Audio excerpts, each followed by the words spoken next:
শিক্ষাশ্রমে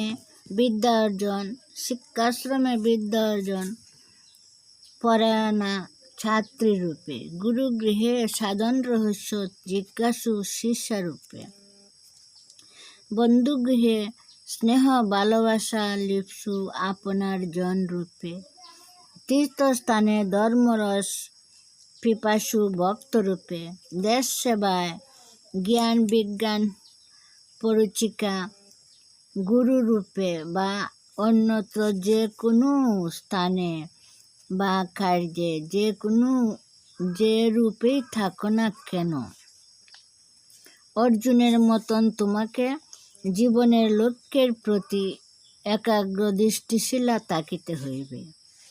আর তোমাকে তাকিতে হইবে নকুলের মতো গুরুতর সংগ্রামেও মৃত্যুহীন সাহসপরায়ণা ও দীর্ঘব্যাপী রণোন্মাদনায়ও সহোদরের মতো অফুরন্ত উৎসাহশালিনী।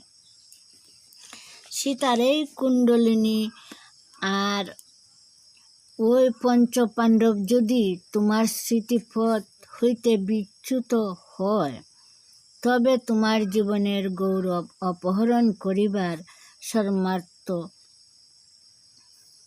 সীতার এই কুণ্ডলিনী আর এই পঞ্চপাণ্ডব যদি না তোমার স্মৃতিপথ হইতে বিচ্যুত হয়, তবে তোমার জীবনের গৌরব অপহরণ করিবার সর্মার্থ কোন পাপিষ্টের হইবে?